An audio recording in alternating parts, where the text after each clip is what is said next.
a todos, espero que vocês estejam ótimos nessa véspera da véspera de Natal. O vídeo de hoje vai ser um pouquinho mais longo, porque além das notícias mais importantes, eu quero mostrar para vocês com um pouco mais de detalhe duas coisas.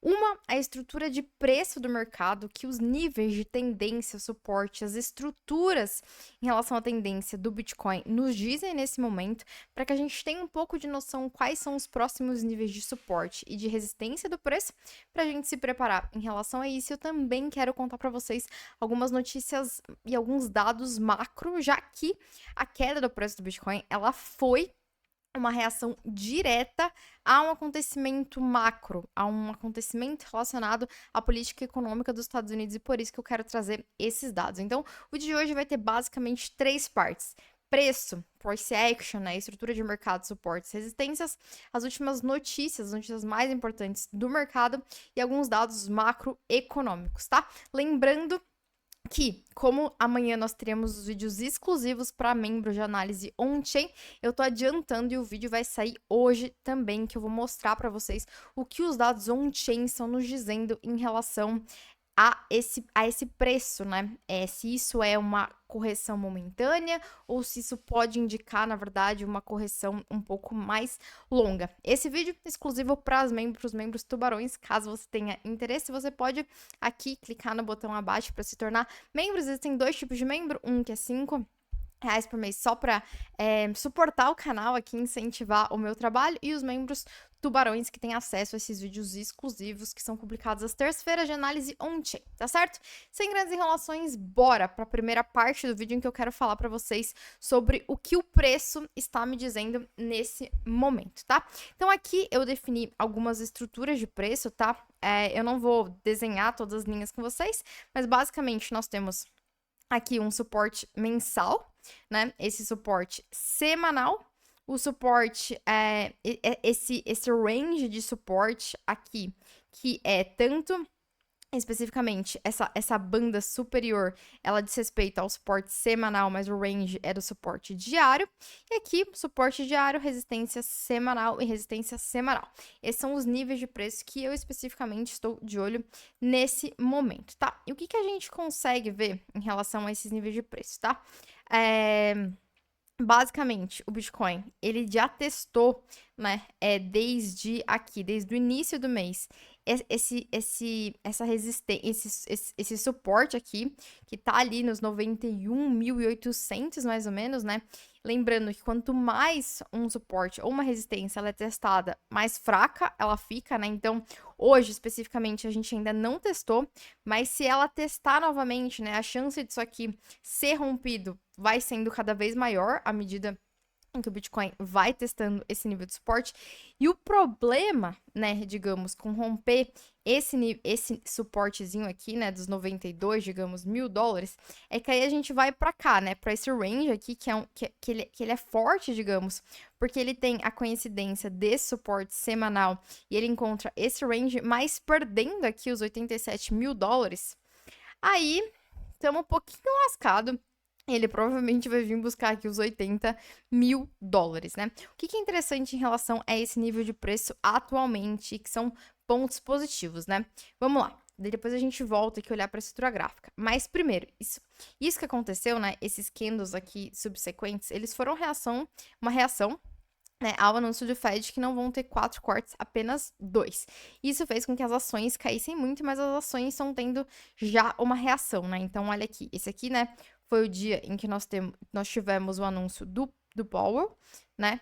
E aí, olha lá, deixa eu pegar aqui. Isso aqui foi um candle, sim, para o mercado de ações, né? Uma queda dessa é uma queda de, sei lá, seria o equivalente a uns 15, 20, 30% no Bitcoin, né? Porque as ações, elas são menos voláteis, né? E aí foi uma queda de 3%, né? No dia em que nós tivemos o anúncio, mas o mercado já corrigiu. Opa, na verdade aqui, quando a gente considera a mínima, foi aqui, né? 3,9%, mas o mercado já subiu um tanto, né? Então, ó, a gente já teve, né, um processo aqui de um otimismo voltando para o mercado, né? Então, temos essa parte positiva, né? Quando a gente pode olhar aqui para os outros índices, né? Esse aqui especificamente é o SP 500, a gente tem aqui também no Dow Jones, tentando dar uma recuperada, né? Algumas ações já estão sendo negociadas no positivo, né? Então, Tesla também caiu, mas também tá recuperando. Nvidia se recuperou bastante, né? Já também. Aqui o índice de dólar que tá se fortalecendo, que é uma coisa negativa, digamos assim, né? Nesse curto prazo. Nasdaq também tá subindo. Então, assim, o mercado de ações que também, né, tiveram uma reação ao acontecimento do discurso do Powell, estão melhor ainda, já estão reagindo, né? O que eu acho que é um ponto positivo para nós. Um segundo ponto positivo, gente, é que nós não estamos em níveis de capitulação dos short-term holders, tá? O que isso significa? O nível de capitulação dos short-term holders normalmente é quando o preço do Bitcoin chega abaixo do preço realizado dos short-term holders. Realized price significa meio que o preço em que eles compraram, né? Quando o preço do Bitcoin vai abaixo do preço em que os short-term holders compraram, esses investidores tendem a existir uma força maior de liquidação do ativo, porque esses investidores começam a estar no prejuízo. No momento, o Bitcoin ainda não está, tá, abaixo do preço realized cap. Ó, seria aqui nessa faixa aqui, mais ou menos, né, dos 84 mil dólares, né? Então, quando a gente vê aqui, nós temos esse range, né, que vai até 87, mas felizmente 87 ainda nem seria o preço de liquidação, o que tende a fazer com que, digamos assim, não exista tanto desespero assim pelos short term holders, tá? Porque o preço deles ainda está em 85 mil dólares. Então, nós temos esses dois pontos positivos, tá? Em relação ao mercado. E aí, aqui, né, eu acho que existe um aspecto de que ninguém tem certeza do que vai acontecer, né? Muitas pessoas estão falando desse gap, né? Do gap dos 80 mil do Bitcoin indo buscar os 80 mil. Eu, particularmente, não vejo o preço indo até lá, né? Assim, se eu fosse chutar uma probabilidade, digamos, né?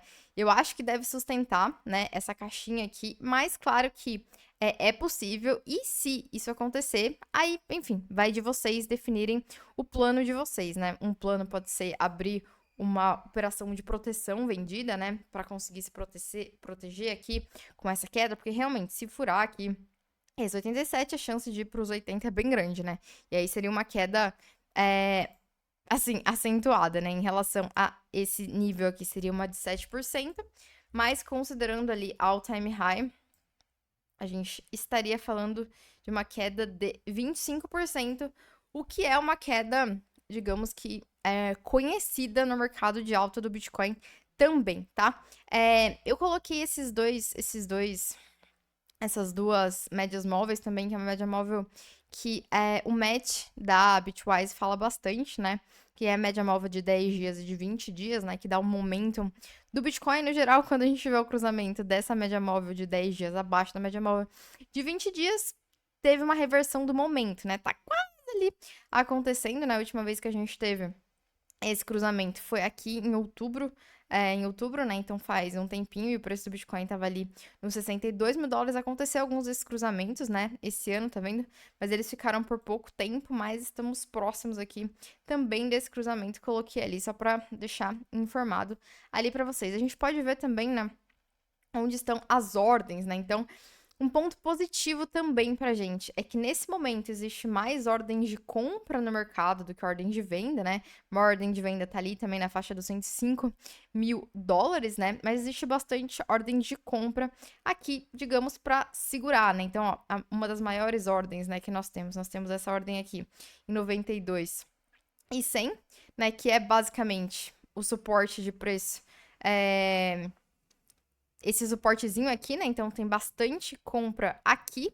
E nós temos também, né, uma compra boa aqui em 90 e 100 e em 87,800, né? Então, 87, um pouquinho para cima aqui, né? Tipo aqui, né? Então, nós temos assim, mais compras do que vendas nesses patamares, o que me faz acreditar que o preço vai segurar nesse momento, nesse patamar, né? É um outro dado, assim, E também eu acho que é relevante para a gente saber, né? É que dezembro, historicamente, em relação ao mercado de ações, é um mês muito bom. Ele é o mês mais positivo em termos de probabilidade dele ser positivo, né? Então, em 74% dos meses de dezembro, as ações fecharam no positivo, tá?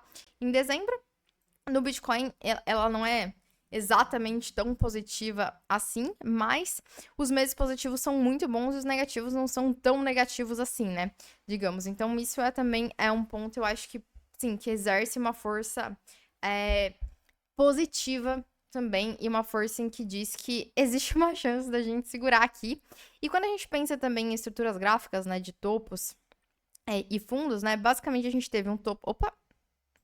Desculpa, eu não estava mostrando o gráfico. Um topo do Bitcoin aqui, um topo aqui, um fundo aqui, e aqui não fez fundo ainda, né? Então, digamos, a estrutura do mercado de alta, ela está para ser invalidada no gráfico diário, só no diário, né? No semanal e no mensal tá muito longe, mas existe uma chance dela não ser invalidada, né? Então, se aqui a gente conseguir manter esse patamar e o Bitcoin voltar a subir, né? Claro que para ele fazer um novo topo, né? Vai ser um pouquinho difícil, mas ainda assim a estrutura não foi completamente invalidada do mercado de alta no curto prazo, né? Acho que a maior parte das notícias ali dos vídeos dos YouTubers que vocês olham vai estar falando, né? De muito mais crash pela frente, etc. Eu, particularmente, acho que a gente tem uma chance razoável de conseguir manter ali, não perder, né? Pelo menos não perder os 87. E já seria, eu acho que, razoável pra gente, né? Mas essa é a minha perspectiva em relação à estrutura gráfica, tá? E aí, enfim, cada um tem que fazer as suas decisões em relação a esses caminhos. Agora, bora ver um pouquinho das notícias, tá? O que eu selecionei aqui para vocês? Então, basicamente, tá? Nós tivemos mais compras vindas dos institucionais, especificamente a Metaplanet, né? Comprou 600 e pouquinhos bitcoins, agora elas têm 1.761 bitcoins. Opa! Esse dado aqui eu quero mostrar para vocês. Nós também tivemos um anúncio, né, do advisor do Bukele, dizendo que eles vão. Não dizendo que isso, né? Mas depois deles terem conseguido o dinheiro emprestado do FMI, eles querem comprar 20 mil bitcoins. Atualmente eles têm 5.999, acho que ainda não chegou em 6. Então eles querem comprar 20 mil, que é basicamente 4 vezes o que eles têm, né? Então vai ter compra vindo de El Salvador. O Michael Saylor já tá trabalhando ali pra conversão do Bezos, né? Rolou uma polêmica aí que ele ia fazer um super casamento de 600 milhões. E aí o Saylor foi lá e falou assim, olha, tu poderia, né, usar esses 600 milhões aí pra comprar uns bitcoinzinhos. Então, né, a gente sabe que os acionistas da Amazon já pediram a conversão, né, do fundo para compra de bitcoin. Então, vamos ver o que vai acontecer. O nosso querido Polymarket ali tá estimando em 77% a chance, né, de uma dessas Magnificent Sete, né, companies, que são as empresas ali com market cap, inclusive, maior do que o Bitcoin, comprarem Bitcoin em 2025, né? E aí eu acho que a grande chance realmente é vindo da Amazon, né? A gente sabe que a Apple já não é, então sobraria ali Google, né? Não sobra muitas opções pra gente. Tem Nvidia também. 77%, então o pessoal tá animado ali para ter uma compra em 2025. Aí, gente, tem uma notícia especialmente que eu acho que é uma das mais interessantes do dia para antes da gente ir para os acontecimentos macro, tá? Que é o quê? A Vanek, ela publicou um estudo mostrando que a reserva de Bitcoin, a reserva estratégica de Bitcoin dos Estados Unidos, poderia reduzir a dívida em 35%. E o mais maluco do estudo é que aí eles fazem uma projeção do preço para o Bitcoin para 2050 e são muitos milhões. Muitos, muitos, muitos, muitos milhões. Então, basicamente, o que eles fazem, né? Eles fizeram um estudo. Vocês devem ter lido, né? Então, essa manchete aqui, esse título, talvez por aí. Mas eu quero mostrar o estudo para vocês. Então, basicamente, né, eles estão fazendo um estudo dizendo assim, o que aconteceria caso os Estados Unidos implementassem a reserva proposta pela senadora Cynthia Lummis, né? E aí, eles fazem a projeção em relação ao que isso ajudaria os Estados Unidos, né? E aí, eles chegam a números bem interessantes, né?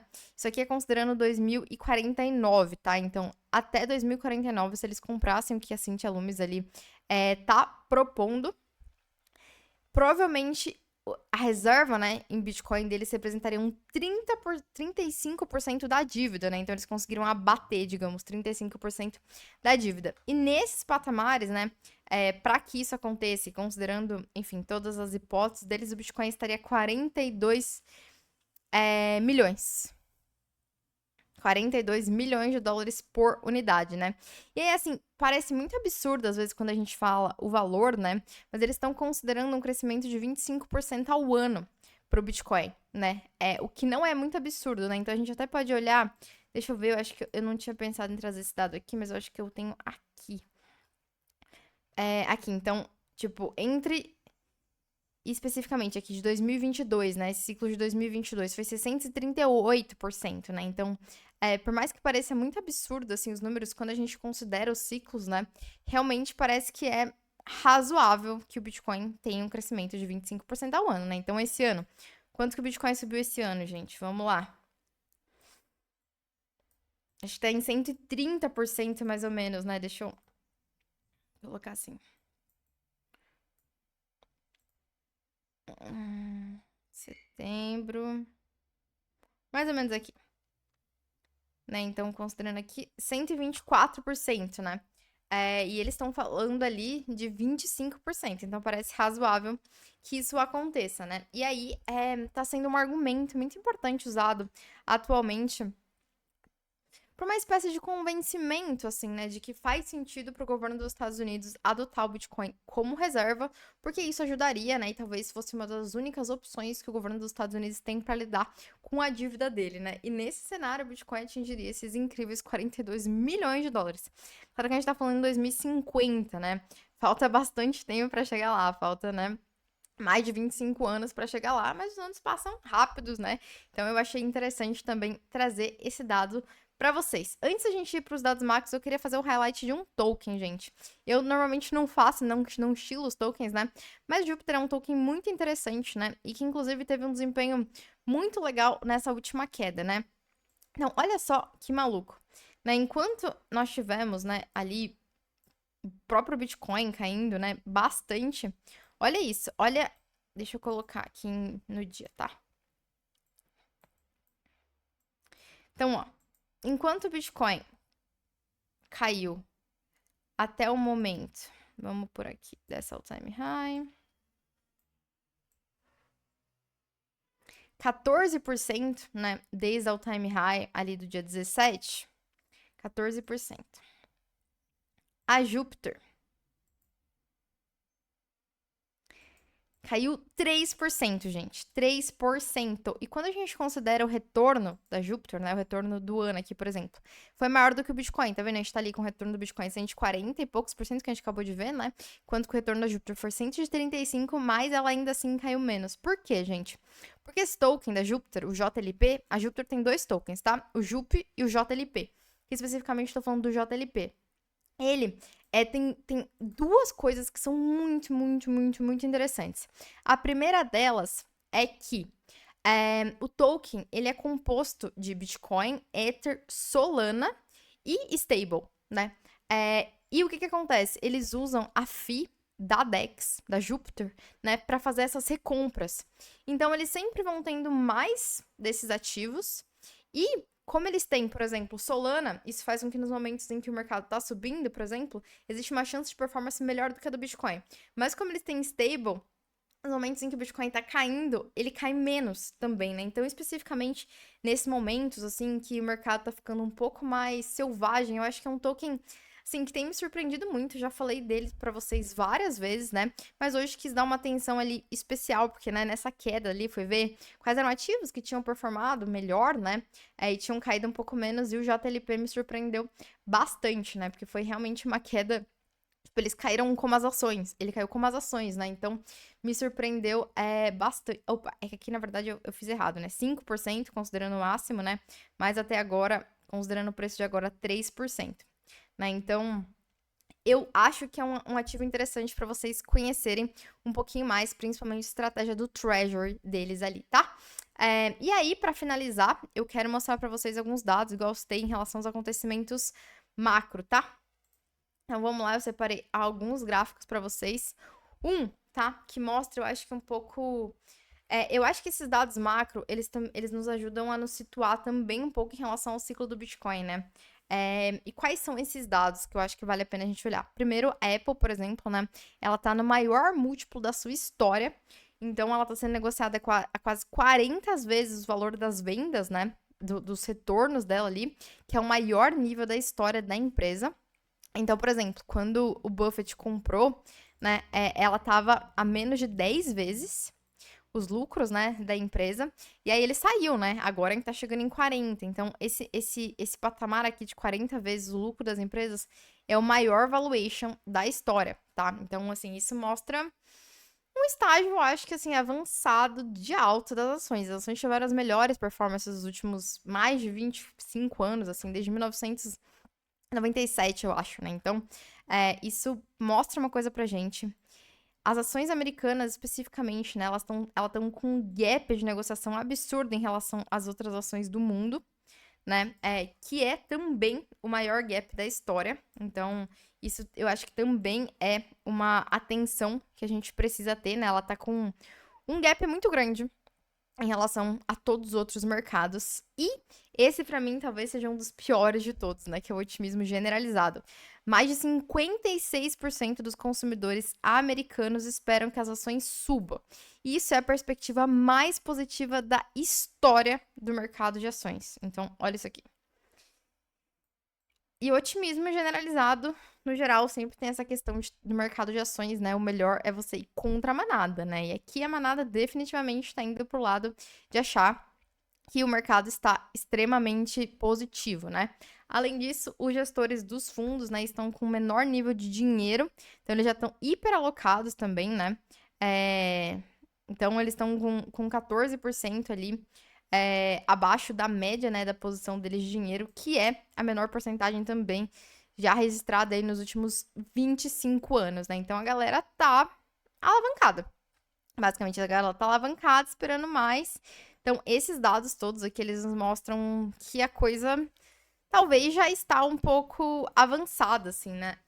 Quando eu olho, e aí de novo, né, pra quem é membro, a gente vai falar um pouquinho disso, mas quando eu olho pros dados on-chain, eu não acho que o Bitcoin atingiu o topo ainda, tá?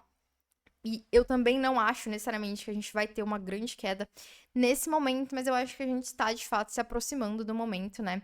De cautela, quem não iniciou, né? Os DCAs de saída, quem ainda não está pensando na estratégia de diminuir a exposição, eu acho que é definitivamente um bom momento para pensar isso. E eu acho isso, tanto olhando para os dados do Bitcoin, quanto olhando para os dados do mercado de ações. E claro que nós temos, né?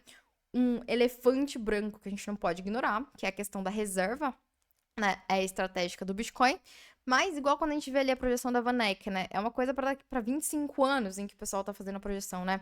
As compras, especificamente, também, da Cynthia Lummis, é um projeto de 5 anos de acumulação, né? Então, eu acho que a gente também precisa considerar esse elefante branco como sendo um elefante branco, mas que talvez é um elefante diluído num período de tempo um pouco maior do que a gente imagina, né? Não sei. Mas eu acho que são todos esses dados, né, estão mostrando um pouco de alerta e de um momento em que é interessante a gente ter uma reduçãozinha ali do risco, tá certo, meus caros? É isso, eu espero que vocês tenham um ótimo, ótimo, ótimo Natal. Estou animada também para o ano que vem, para tudo que a gente vai construir juntos.